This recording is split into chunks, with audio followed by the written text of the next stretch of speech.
Hi, everyone. Welcome to Off the Rak, conversations on transformative leaderships with yours truly, Walt Rakowich. And as most of you know, in my former life, I was the chief executive officer of Prologis. And since then, the author of Transfluence, a book about the opportunity that we all have to make a transformative influence in the lives of those that we serve.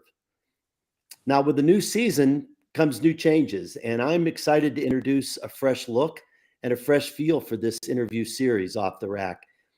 So if you've been following along with my LinkedIn Live shows, terrific. Great to have you back, reconnected with you. And if you haven't, I'm happy that you're joining us today. And to give you a quick overview of this show, on a monthly basis, I host live conversations with some of the most thoughtful voices, guiding leaders to be more human in the workplace.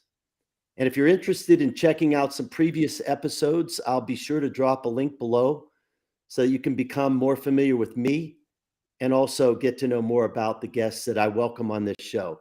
Today, I'm thrilled to have Howard Behar with me. Howard is the former president of Starbucks, where he spent almost 20 years helping to build it into one of the powerhouses that it is today. Since his retirement, he's become a notable author, speaker, and longtime advocate of a servant leadership model. And his mission is to inspire everybody to be servant leaders by putting people first. Howard played an integral role in establishing the Starbucks culture, which is known as one of the very best in corporate America today. Howard, it's great to have you on the show. Thanks for having me. Great to have you. Okay, so Howard, I got to start you off with an easy one. So before we launch into this discussion, I got to ask you a quick question. You live and you worked in Seattle, and your Seahawks and Russell Wilson creamed my Broncos in Super Bowl 48. And then we traded to get Russell Wilson as a Bronco, and we didn't even make the playoffs this year. You guys trade him, you make the playoffs. What gives? I don't know. I think we creamed you again, but on that trade. Although I have a hunch that he'll be back. It'll get better under the new coach. Yeah, I'm sure it will. There's some people in Denver that were scratching their heads in that one. So Howard, you've written two books, and I'll just show the audience these two books. One of them is called The Magic Cup, which is on my right, and the other one is called It's Not About the Coffee. Howard wrote both of those books, and a lot of people, Howard, when they retire, they go play golf, or they do something relaxing, or they do something recreational. And you've chosen to share your wisdom with other people. Can you tell us a little bit about why that is? I started on learning about servant leadership when I was in my mid-20s, become a servant leader. I had the makings of it, but I didn't understand what it was. And force du jour, it's what I wanted to do with my life and my greater purpose in life.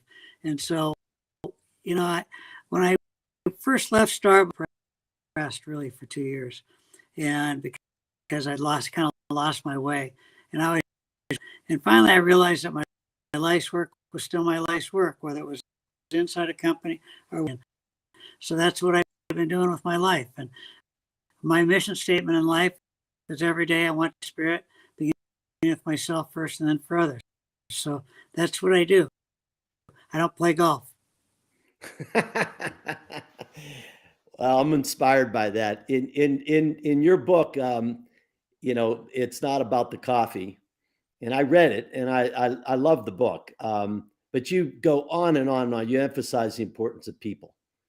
And Howard Schultz, who is your partner and CEO over all these years, said in the foreword that you, Howard, understand the importance of embracing the human condition and respecting people for who they are. That's a heck of a compliment. Can you tell our audience just a little bit about your background and kind of what led you to embrace people so intentionally? Well, I am the son of two immigrants, and I was the third born. I was the baby that small mom and pop grocery store in Seattle. And he was 50 years old. When I was in grade school, I would, every day after school, I'd go to the store because, of course, my dad was working there.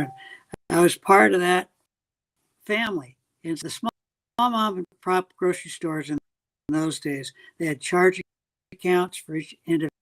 They weren't really our customers. They were our neighbors and friends first. And I watched how he served those people. And one day, my dad, and a lesson learned. One day, my dad asked me I was standing up, bringing up somebody on the cash register. He said, "Howard, go get me a couple of bananas." I can't even remember now. And so I did, and I brought them up, and my dad put them in the customer's bag out. And I was old enough to realize my dad hadn't rung the fruit up on the, "Dad, you forgot to ring the fruit up." And he said, "Howard, not everything we do in life do we need. Some things we do just because it's the right thing to do." And these people are friends, and right now they're having tough times. They can't afford fresh fruit. So it's just my way of helping. I didn't realize it at the time how important that message was going to be.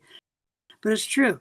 Things we do in life we don't need to be paid for or recognized for or anything. And so that became a form of hundreds of examples that I watched my dad and mom do in that mom and pop.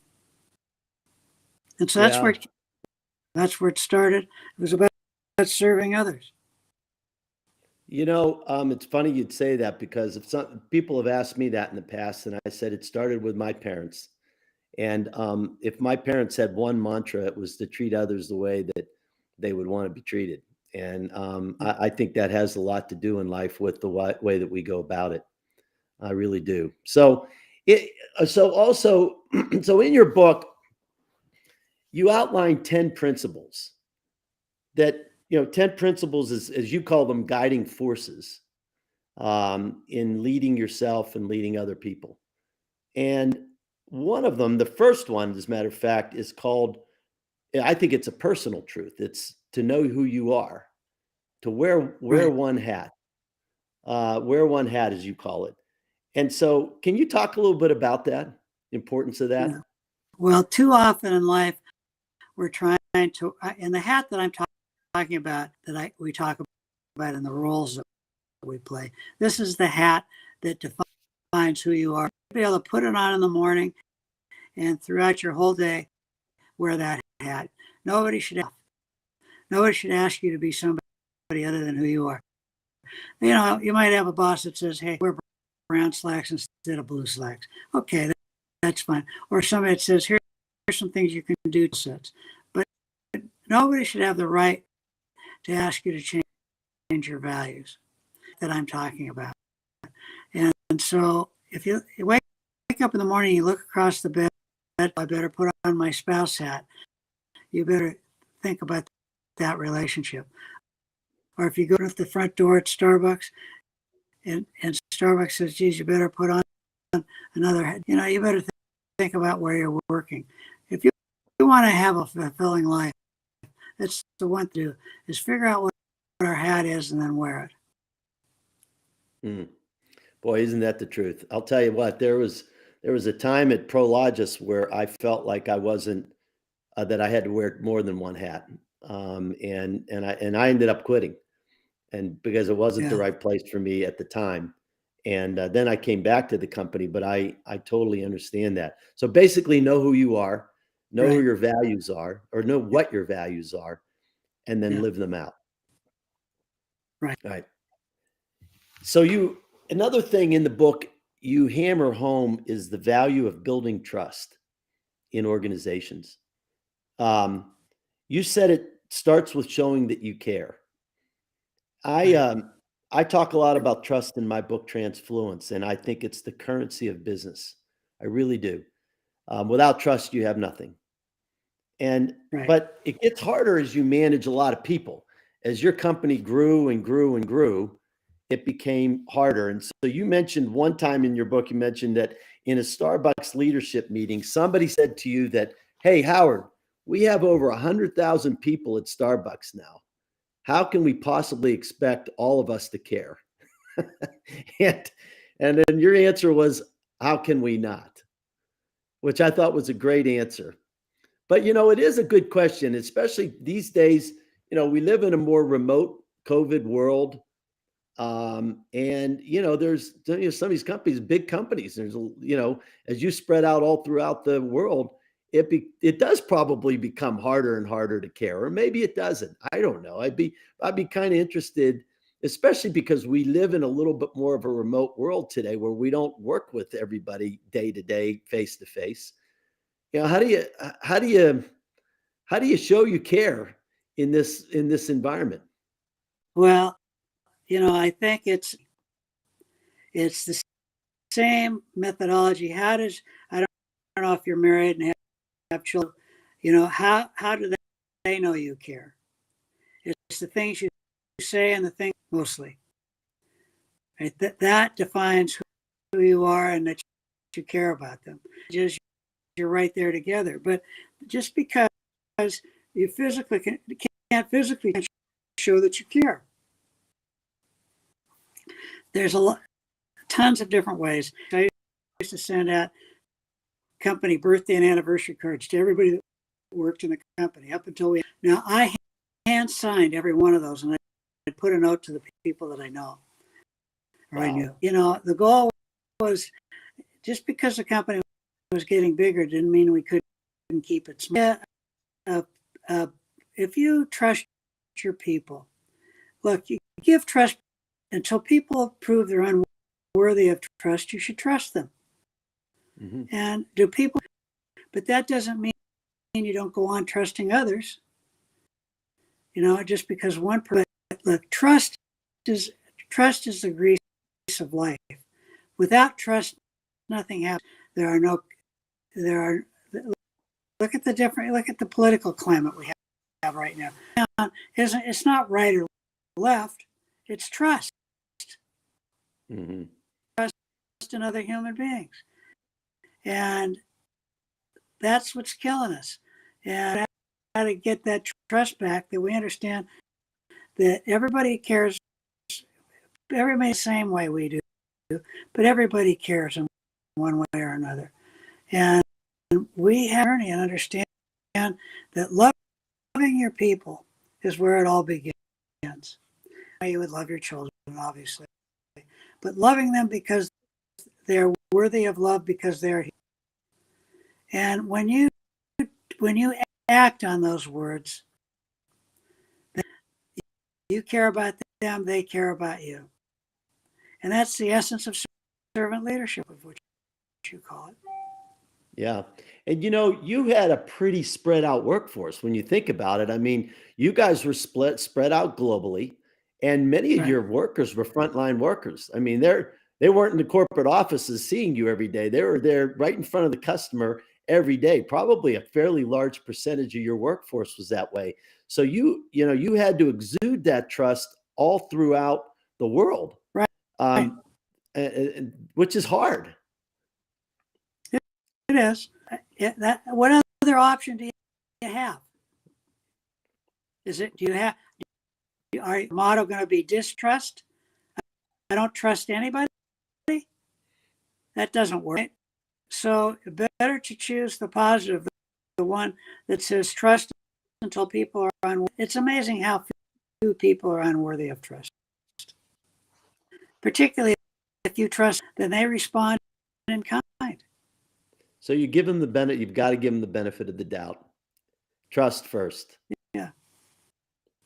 So, Howard, another thing that you talk about in your 10 principles, which really struck me, was knowing how to face challenges. July 6th, 1997 had to be one of the most difficult days for you.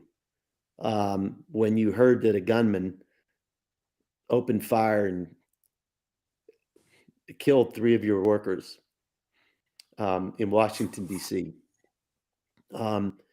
You talk in your book about facing challenges and how we need to deal with those challenges in an open and honest, responsible way. Um, can you talk a little bit about that situation, how you had to deal with it? That day, I got a call about 3 o'clock in the morning, my time in Seattle, presidents in Washington, D.C. And his first words out of his mouth is, "Howard, we've had a catastrophe." Through my head was, a fire, a flood, whatever, earth, but it was not that. It was something way worse. And it's where one of our stores, and after our people locked the store, they held up the store and they shot them, died. And fortunately, Howard Schultz was on the East Coast. He was in New York immediately. And I said, "Howard, you got to get to Washington, D.C. Here's what's happened."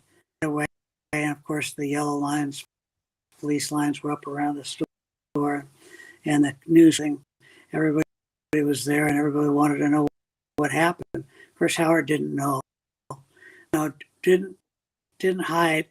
He said, "I don't know exactly what's happened, but as soon as I know." And that's exactly what he did. And instead of listening to his attorney, he did talk when it came time to talk. And Howard said he obviously, it wasn't Howard's fault. There's nothing he could have done, the situation. And yet he said, "Look, I'm the CEO. The buck stops here." He went and he visited all 3 families. And he sat with them and talked with them and apologized to them and said, "We will do whatever we can to help you." And that's what we did. And then we converted that charitable store, which meant that all the profits went to nonviolence in Washington. And so, you got to step up and do the right things. Lots of times, and you know this, the lawyers don't want you to say a word. Mm-hmm. They want you to run, but you can't do that. You own it. And look, if you're going to, it doesn't make any difference. But let's get sued doing the right things if we're going to get, do it. Be a human being. Understand the pain that the families are going on in the store, the people that were left behind are going through, and do everything you can to help them. Yeah, that's a very tough situation, but as you say, a lot of times it's just the way you handle it. You can't change it. It was hard, terrible. Yeah, horrible. And in your book, you talk about creating valuable reminders, words of wisdom that you put on your wall as guardrails to remind yourself, quotes that people have given you, pieces of advice that they've given you over the years that you think is really important. I'm kind of curious, is there 1 or 2 pieces of advice that you might give this audience that, kind of meant a lot to you over the years? See, one of my favorite ones is, you can't win a marriage like you can't win a negotiation. And I always believe that nobody wins a negotiation. Negotiations are meant to be their needs filled. And it's just like you can't win a marriage, right? It's not a win-lose. Another one that I love is, only the truth sounds like the truth. That came from me from one of my administrative assistants when we were struggling with something. I won't go into the whole story. And she said to me, "Howard, only the truth sounds like the truth." Now, I put myself at tremendous risk, but there was no other way. Another one that I like is an old one that people know: when you're in a hole, quit digging. Don't step up, take the responsibility. Another is, to attempt to achieve or accomplish anything in life without a firm will been to achieve nothing. In other words, if you're not living, you're just floating around, just because you end up with a few bucks and you're achieved anything. Mm-hmm. I'm gonna have to remember. I like that. When you're in a hole, quit digging. That's pretty good. And only the truth sounds like the truth. Yeah. Those are the two I wrote down quickly. Those are So, terrific. well, it's how I learned. Right? Somebody give it to me, or I read it, or something when I was struggling with something. One of my other favorite ones, compassionate emptiness. And it's married or they have children, they'll know what this means. Our children and our spouses don't want answers. They want us to listen. And so being full of compassion, but empty means. Well, it's great. So, Howard, I have one more question for you, and that is, I ask all my guests this: what are you most grateful for? Oh, God, what am I most grateful for? Probably my family, Mm-hmm. my wife, my kids, my grandkids. I mean, there's nothing like it's the people that, surround you. And come hell or high water, they're there. And so, there's so many things to be grateful. I'm grateful that I'm alive, stroke, and yet here I am. I have a pacemaker, and yet here I'm grateful for the life I've been given and for the opportunities I've been given. Well, I will say that I am grateful that you decided to join us today on this call.